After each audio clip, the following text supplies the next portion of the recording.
Man is there to dominate, he said the Bible records. He's quite right. Genesis 1:31, he didn't refer to. Do you know it? I encourage Christians everywhere, particularly if they're going to deal with aggressive atheism, they do need to know what the God who created things actually said. Genesis 1:31, God said everything he made was very good. Now, if you're wondering why David Attenborough, Richard Dawkins, many of the leading USA educational authorities who are atheists have to oppose Genesis, think carefully about what evolution really says. In the beginning, nothing was created. Genesis 1:1, everything was deliberately done. Genesis 1:1 tells you who did it, but it basically says it didn't happen by accident. The theory of evolution says it did. Genesis 1:26, God said, let us make man in our image.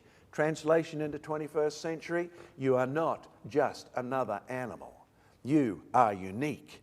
And Genesis 1:31, everything God made was very good. And when you listen to atheists like Professor Dawkins, who visited Australia, the key aspect of evolution, it's not good now, it never was good. Chance random evolution is the better explanation than creation. Yes, he may be the world's most famous atheist, but he's not a happy chappy, is he? I've met him personally. We've been on television together. And the interesting thing is he's visited Australia several times, and I've been to the universities he's been at and discovered that he's actually been teaching the students to blaspheme God once a day. And the reality is, I keep telling people like Richard Dawkins, his wonderful truth that the Bible happens to be true. I mean, think carefully. If you're an atheist, you believe there is no God.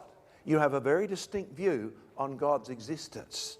But in reality, do you realize the God of the Bible has a very distinct view on atheists? He says, only the fool says in his heart, there is no God. Question, if you teach students there is no God, and then you teach them to blaspheme God once a day, who are they talking to? Yeah.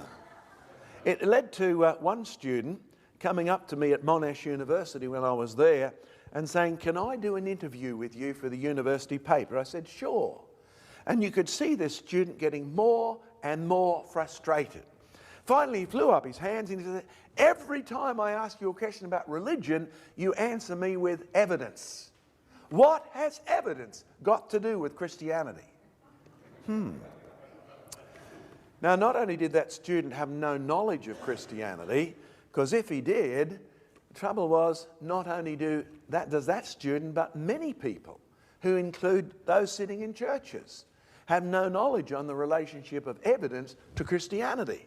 I mean, think about the Apostle Luke, who wrote in chapter 1, I've gone to all the trouble to gather the eyewitness accounts, the people who were there. This is the evidence. Okay, the student almost tore his hair out when he said, every time I ask you about faith, you answer me with facts. He was frustrated. And as I said, well, listen, there's a good reason for that. The Bible says if it's not true that Christ rose from the dead, then you Christians are of all people most deluded. You realize Christianity is an absolutely fact-based faith? It really is. That's why you never read of books attacking Buddhism about the errors, in fact, of Buddhism.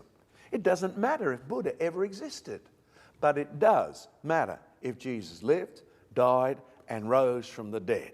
There's no doubt about it. Richard Dawkins was there in Australia, and he's been there several times to promote some of his works, including that one. When you have a look at Richard Dawkins, his whole attitude is, in the beginning, hydrogen. In the beginning, no intelligence. In the beginning, no design. He denies design and designer. And please don't think I'm talking behind his back, because you can go and hear me saying many of these things to his face on YouTube. By the way, it's worth going to look at.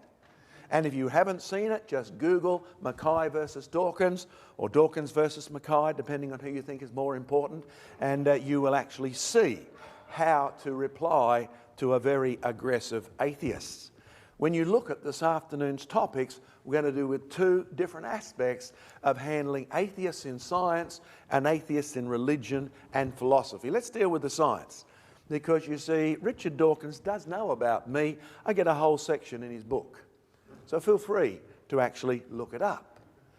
Have you noticed that here in the USA, they progressively blocked creationism, and then some people responded with intelligent design.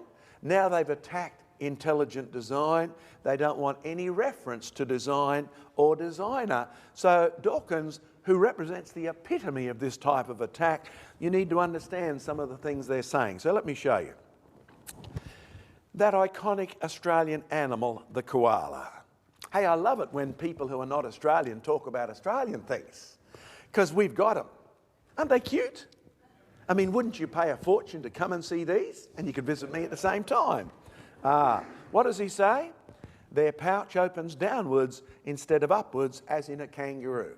You know, the bouncing kangaroo, pouch opens upwards. He says the pouch opens downwards. And he goes on to say, therefore they could not have been created. Why? Because